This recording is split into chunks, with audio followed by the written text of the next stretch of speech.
Hello, good morning, dear student. I am Fulsing Yogi from Sri Digamba Institute of Technology, Dosa, in Civil Engineering Department. I will be discussed about embankment dam, site selection of dam, and failure of dam. This video numbers is 26 in WRE subject, Water Resource Engineering subject, according to RTO syllabus, BTech 5th semester. Dear students, previous video I discussed that dam stability and seepage form of dam, gravity dams, types of dams and types of canals, canal linings, advantage of canals, disadvantage of canal and linings. This video numbers I will be discussed that embankment dam. Introduction of embankment dam. First upon an embankment dam is defined early is done that built of natural material in its simplest and oldest form of embankment dam was constructed with low workability या permeability low permeability soil to a normally homogeneous profile. आप ये कह सकते हैं कि जो construction work किया जाता है लो परमेबिलिटी जिसके अंदर की जो आपकी सोइल है वो वाटर को पास होने की कैपेसिटी नहीं दे या फिर पास होना अक्रॉस द पास नहीं होने दे, वो आपका लो परमेबिलिटी वाला सॉइल होना चाहिए जहाँ पर आपका अर्थन डैम बना रहे हैं जिसे आप एम्बैकमेंट डैम बोलते हैं. The site selection features neither internal drainage nor a cut off restrict seepage flow through the foundation. Dams of this type of provide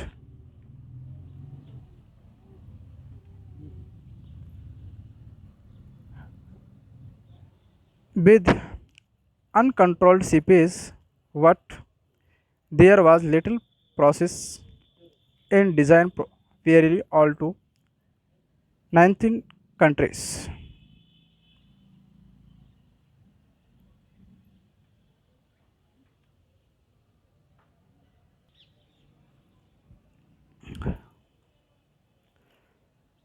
It was been increasingly recognized that in principle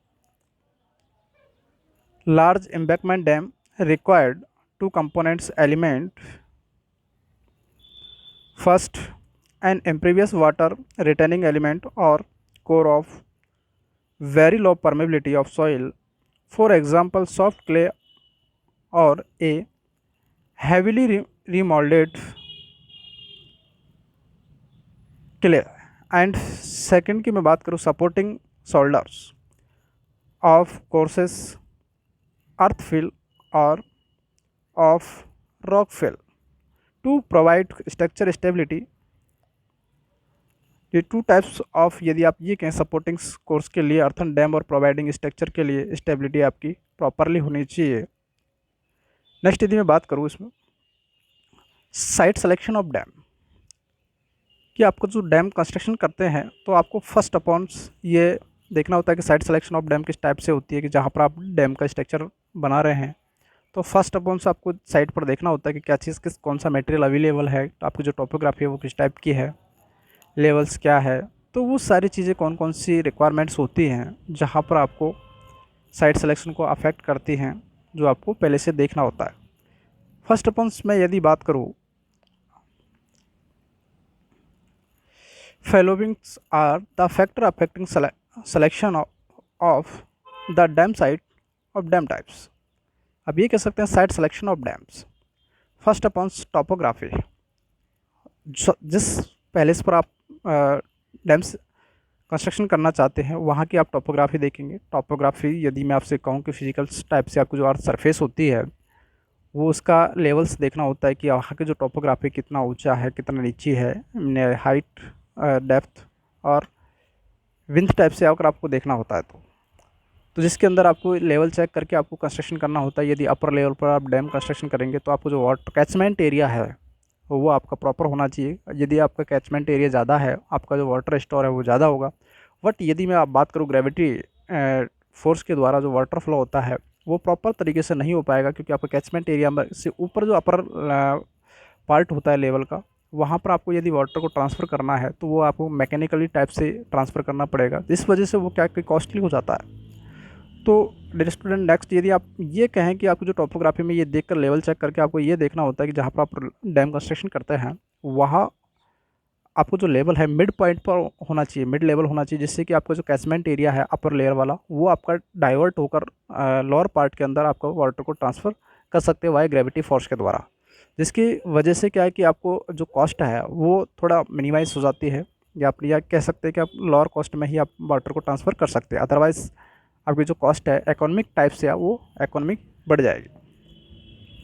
next यदि बात करें geological या foundation conditions, या आपको first of all ये देखना होता है कि सेकंड पार्ट यदि कि जियोलॉजिकल जहाँ की जो कंडीशन है वो किस टाइप की है, या फिर आप फाउंडेशन कंडीशन आप देखेंगे जहाँ पर आप जो डैम कंस्ट्रक्शन कर रहे हैं वो किस मटेरियल का डैम कंस्ट्रक्शन करेंगे, और वो जो उसकी जो फाउंडेशन है वो किस टाइप से आप प्रोवाइड करें। यदि आप जैसे कि देख रहे हैं कि कहीं पर आपको डैम कंस्ट्रक्शन करना है, वहाँ की जो सॉइल है उसकी परमेबिलिटी ज़्यादा है, तो आपको फाउंडेशन के लिए कंक्रीटिंग यूज़ करनी पड़ती है, या फिर आप ये कह सकते हैं कि ऐसी सॉइल यूज़ करेंगे जिसकी जो परमेबिलिटी है वो ज़्यादा होनी चाहिए, सॉरी कम होनी चाहिए।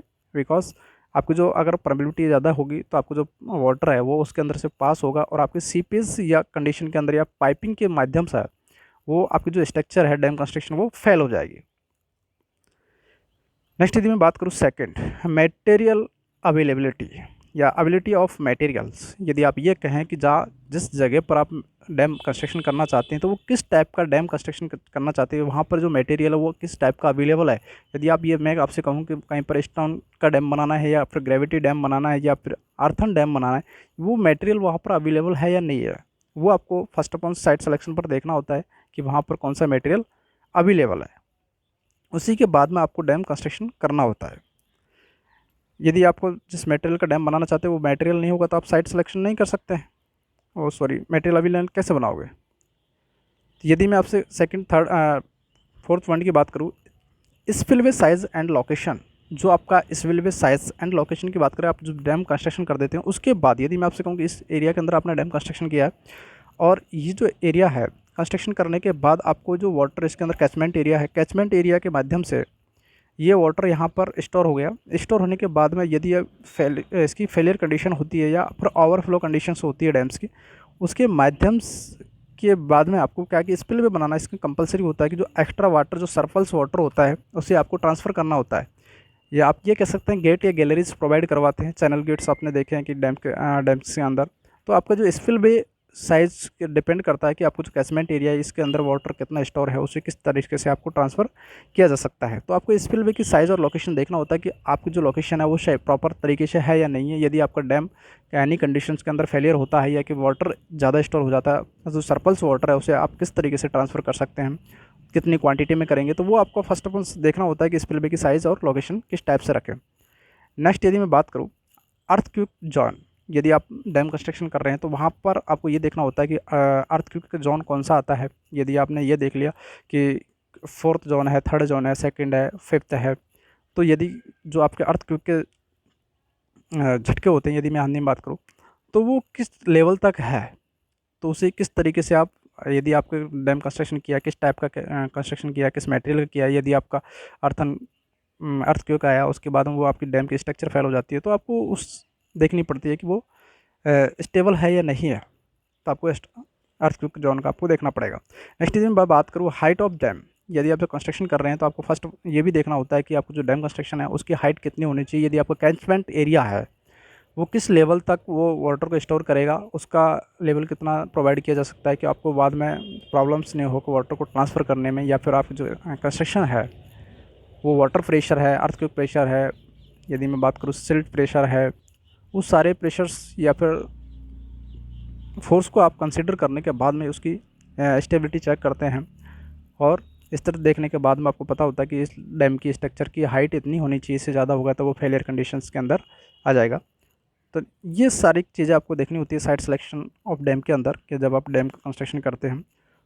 Other factors such as cost of construction and maintenance life of dam and establishmenting. यदि मैं आपसे बात करूँ, अदर बहुत से फैक्टर्स हैं जिसके अंदर आप कॉस्ट देखेंगे, कंस्ट्रक्शन कॉस्ट, कि आपको जो डैम कंस्ट्रक्शन कर रहे हैं वो उसकी कॉस्ट कितनी होनी चाहिए, किस मटेरियल का कंस्ट्रक्शन कर रहे हैं। नेक्स्ट, यदि जो मेंटेनेंस कॉस्ट है या फिर लाइफ ऑफ डैम है, यदि आप ये कहें कि आपको जो डैम कंस्ट्रक्शन किया है उसकी जो मेंटेनेंस कॉस्ट और इनिशियल कॉस्ट दोनों देख के कि आपकी इकोनॉमी है या इकोनॉमिकल है या नहीं है, या फिर आप ये देखेंगे कि डैम की जो लाइफ है वो ज़्यादा है या नहीं है, तो अकॉर्डिंग टू कॉस्ट। तो ये आपको first of all site selection of dam करते हैं, तभी आपको पहले से देखना होता है। यदि मैं बात करूँ कि किस किस कंडीशन के अंदर जब आपने डैम कंस्ट्रक्शन किया है साइट सिलेक्शन देख के, तो उसके बाद डैम्स जो स्ट्रक्चर है वो किस टाइप में फेल होती है। तो नेक्स्ट टॉपिक आपका ये आता है कि causes of failure of earthen dams. यदि आप ये कहें कि एम्बैंकमेंट डैम्स किस टाइप से आपका फेल होता है। फर्स्ट ऑफ ऑल मैं बात करूँ, the main causes of earthen dam can be classified under first hydraulic failures. यदि मैं आपसे कहूँगा यदि आपका जो डैम है वो हाइड्रोलिक फेलियर है, तो वो आपका डैम हाइड्रोलिक फेलियर कंडीशंस कहलाता है। यदि सेकंड जो फेल होता है वो सीपेज फेलियर होता है, सीपेज के माध्यम से आपका जो डैम स्ट्रक्चर है वो उसके अंदर सीपेज होना स्टार्ट हो जाता है, तो वो फेलियर का कंडीशंस के अंदर आ जाता है। सेकंड, यदि नेक्स्ट यदि बात करें कंस्ट्रक्शन फेलियर्स, जो आपकी जो जिस मटेरियल का आपका कंस्ट्रक्शन किया है डैम का, उस मटेरियल के माध्यम से यदि फेल हो रहा है तो वो आपका कंस्ट्रक्शन फेलियर होता है। या नेक्स्ट यदि मैं बात करूँ अर्थक्वेक फेलियर्स, यदि वहाँ पर अर्थक्वेक जोन की कंडीशंस है और वहाँ पर यदि आपकी जो स्ट्रक्चर्स है वो अर्थक्वेक के माध्यम से फेल हो रही है, तो वो आपका अर्थक्वेक फेलियर्स होता है। फर्स्ट ऑफ ऑल यदि बात करें कि causes of failures earth dam, देखिए आप जो डैम्स आपको कंस्ट्रक्शन में दिखाया गया है कि आपको जो वाटर फ्लो हो रहा है, यहाँ पर वाटर है अप स्ट्रीम है, इधर डाउन स्ट्रीम की तरफ से ये वाटर फ्लो होकर यहाँ पर स्ट्रक्चर फेल होने के माध्यम से आपको शो हो रही है कि आपकी जो वाटर है वो इस टाइप से इधर की तरफ आ रहा है। इसके अंदर यदि आप कहें कि first hydraulic failure, cause of failures of earthen dams, first आपने बात की थी हाइड्रोलिक फेलियर्स। हाइड्रोलिक फेलियर्स में यदि मैं बात करूँ first, above 40% of the earthen dams is failure are due to in this reasons only, कि आपका जो अर्थन डैम्स जो फेलियर होता है अधिकतर वो हाइड्रोलिक फेलियर्स होता है। वो अगर 40% यदि बात करें आप, तो ये डैम हाइड्रोलिक फेलियर होता है। Next, hydraulic failures are due to in following reasons, जो आपका बहुत रीजन्स हैं उनके माध्यम से आपका हाइड्रोलिक फेलियर होता है। वाई ओवर टॉपिंग, यदि आपकी ओवर टॉपिंग कंडीशंस है तभी आपका हाइड्रोलिक फेलियर होगा। The over topping of dam may causes due to insufficient capacity of spillway and insufficient of freeboard और its spillway gates are not properly operated। यदि आप ये कहें कि आपको जब डैम कंस्ट्रक्शन किया गया है और वाटर ज़्यादा है, वाटर अवेलेबल है और उसकी जो कैपेसिटी है स्पिलवे की, जो आपको वाटर को पास करने की जो कैपेसिटी है वो कम है, इनसफिशेंट वाटर है, यानी कि आप ऊपर की जो फ्री वाटर लिया है वो भी कम क्वांटिटी में लिया है और वाटर आपका कैचमेंट एरिया के अंदर ज़्यादा है, तो वो हाइड्रोलिक फेलियर्स हो जाता है। नेक्स्ट यदि मैं बात करूँ second, aeration of upstream slope, कि जो आपका एरेशन हो रहा है यानी कटाव हो रहा है वो अपस्ट्रीम स्लॉप्स के अंदर हो रहा है, तब भी आपका हाइड्रोलिक फेलियर होता है। Aeration due to in causes due to wave action on the upstream slope and leads to its slip. The slope should be properly protected by providing pitches, कि आपकी जो पिचिंग है वो प्रॉपरली प्रोटेक्टेड होती है। Second की यदि मैं नेक्स्ट थर्ड पॉइंट की यदि बात करूँ, cracking due to frost action, आपका जो पाला पड़ जाता है या फिर कि ठंडक जो हो जाती है ज़्यादा सर्दी विंटर टाइप में, तो उसके कारण यदि फेलियर होता है तो वो भी आपका हाइड्रोलिक फेलियर के अंदर आता है। Cracks in the upper portion और develop due to frost, it डील्स to profuse seepage and consequent failures in this area of flow and temperature. Additional free water about 1 meter should be provided to guards against such failure, जो आपका failure होता है। ये आपको hydraulic failure का एक diagram show किया हुआ है कि एफ एस आपको FWL ये दिखाया गया है कि आपका जो लेवल है इस टाइप से। Body of dam after failures, ये जो आपकी बॉडी है दिखाया गया है कि आपकी जो ये अर्थन डैम की कंस्ट्रक्शन थी, यदि वाटर का लेवल वाटर सही नहीं था तो आपको क्या है कि आपको जो वाटर प्रेशर आएगा ऊपर वाला लेयर से फेलियर कंडीशंस के अंदर, ये वाटर क्या है इधर डाउन स्ट्रीम में फ्लो होगा और ये इस तरीके से आपकी जो मटेरियल है उसका एरेशन होकर ये फेल हो जाएगा, नीचे की तरफ चला जाएगा। तो आपके अपर टॉपिंग बोलते हैं, ओवर टॉपिंग, यानी कि आपको जो ऊपर वाला हिस्सा होता है, अपर पार्ट होता है, वो वाटर के साथ एरेट होकर वो वाटर के साथ फ्लो हो जाता है। तो ये आपका हाइड्रोलिक फेलियर्स होता है।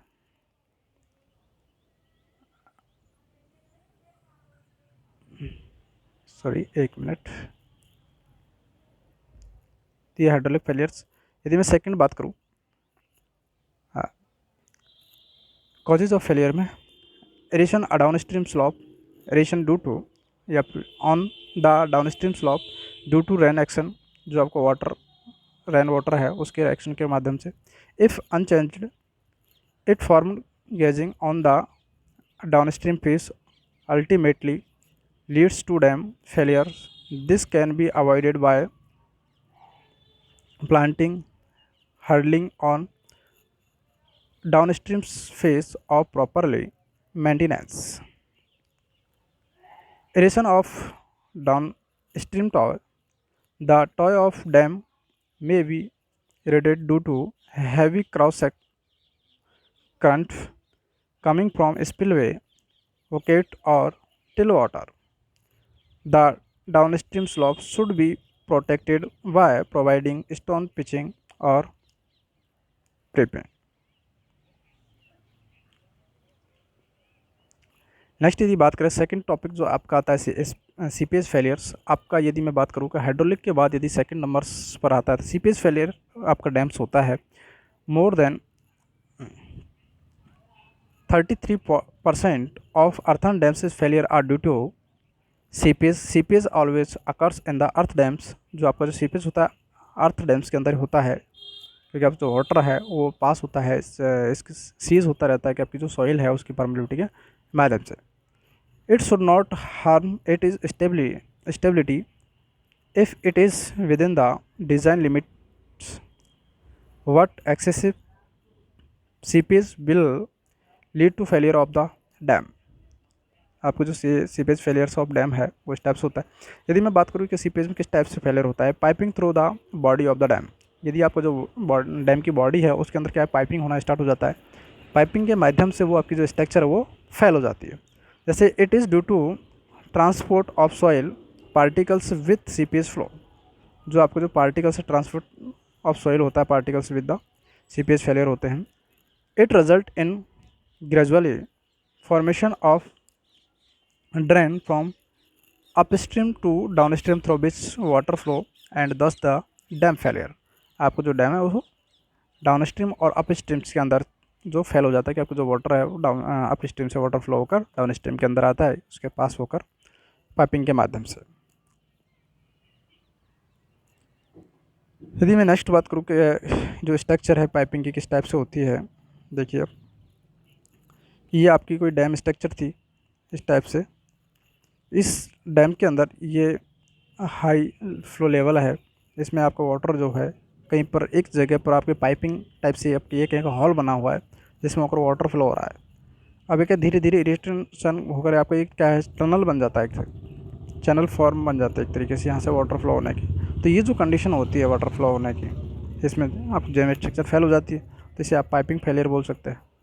आप क्या पर क्या सीपेज फेलियर आपको स्ट्रक्चर्स होगी।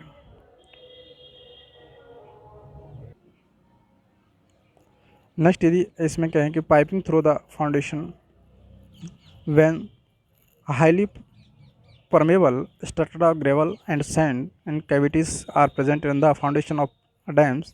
It permitted heavy seepage of water through its,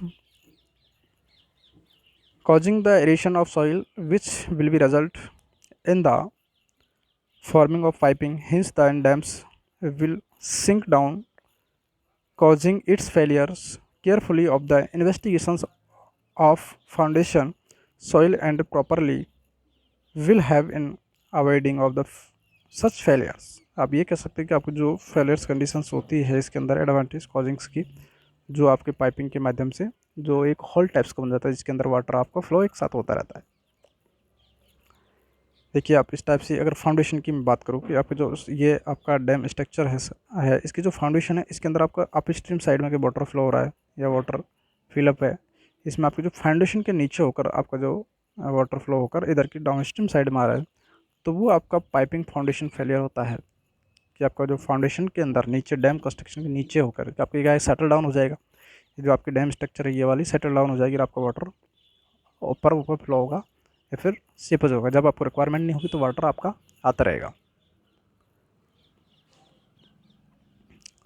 next यदि मैं बात करूँ कि कॉजेज ऑफ फेलियर अर्थ की, किस टाइप से आप देखेंगे कि डैम बना हुआ है और ये उसमें क्या है कि यहाँ से वाटर फ्लो हो रहा है, इस जगह से सीज होकर आ रहा है, इस स्थान से पहले से भी आपका वाटर सीज होकर आ रहा है कि आपकी जो स्ट्रक्चर इस टाइप से बनी हुई है, ठीक है, डैम कंस्ट्रक्शन वाटर ये फिलअप है अप स्ट्रीम में और डाउन स्ट्रीम में इस तरीके से बहकर आ रहा है, तो ये आपका फेलियर कंडीशंस होती है। नेक्स्ट यदि बात करें आप कॉजेज ऑफ फेलियर में, आपकी नेक्स्ट पॉइंट आता है स्ट्रक्चर फेलियर्स। आप ये कह सकते हैं शेयर फेलियर्स। शेयर फेलियर के माध्यम से आपको जो शेयर फोर्स लगता है वाटर का स्ट्रक्चर्स के ऊपर, वो आपका शेयर फेलियर्स होता है। यदि मैं बात करूँ about the 20 to 30% of the dam failure are due to this reasons, कि आपको जो डैम्स फेलियर है वो 25 से 30% ऑफ जो डैम्स है वो स्ट्रक्चर्स फेलियर होते हैं। यदि आप बात करें up streams and down stream slopes slides, आपको जो अप स्ट्रीम और डाउन स्ट्रीम स्लॉप्स है वो स्लाइडिंग होती है, उनको खिसक जाते हैं, तो वो आपका स्ट्रक्चर फेलियर होते हैं, जिसे आपको ये कह सकते हैं शेयर फेलियर है। The slope being the steep पर then the required lead to in slipping due to in strength, this sloping should be therefore V flat are required from the structure point of view। यदि आप point of view से देखें कि आपकी जो structure slope type से required fail हो रहा है तो वो आपकी डाउन स्ट्रीम में अप स्ट्रीम से सडन ड्रॉ डाउन। यदि आप ये कहें कि आपकी जो स्ट्रक्चर है वो सडनली डाउन हो जाती है, ड्रॉ हो जाती है। The sudden draw down in the water level of the reservoir causes slips of upstream slope. The slope should be flat enough to be stable under sudden drawdowns।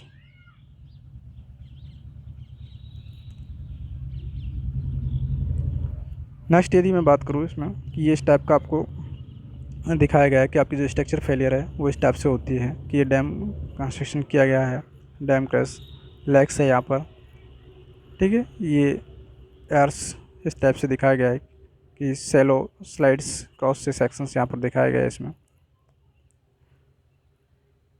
Next यदि मैं बात करूँ, नेक्स्ट पॉइंट आता है आपका, please एक second,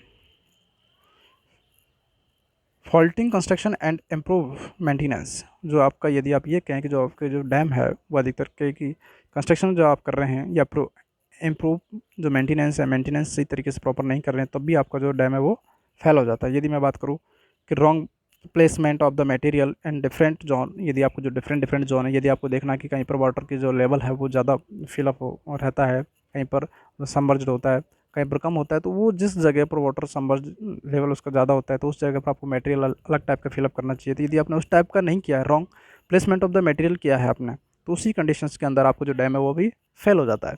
यदि मैं बात करूँ सेकंड, अंडर कंपैक्शन ऑफ और ओवर कंपैक्शन, यदि या तो अंडर कंपैक्शन कर देते हैं या फिर ओवर कंपैक्शन कर देते हैं, जिसके माध्यम से भी आपको जो डैम है स्ट्रक्चर फेल हो जाती है, ये मेंटेनेंस टाइप से हो जाती है। Blending drain due to mixing of soil, जो आप यदि आप ड्रेन की बात करें तो जो आपकी जो सॉइल है वो मिक्स टाइप किया तो उसी कंडीशंस के अंदर भी फेल हो जाता है। Timely repair to gain rain cut settlement and pitching will help of the better health of the dam. यदि आपको ये कहें कि प्रॉपर यदि आप मेंटेन नहीं कर रहे हैं टाइम टू टाइम उसे टाइम टू टाइमली, तो आपकी जो डैम कंस्ट्रक्शन है वो भी फेल हो जाती है। ये रीजंस होते हैं आपके डैम्स कंस्ट्रक्शन फेल होने के। Next dear student, next video में बात करते हैं। Thank you so much, bye.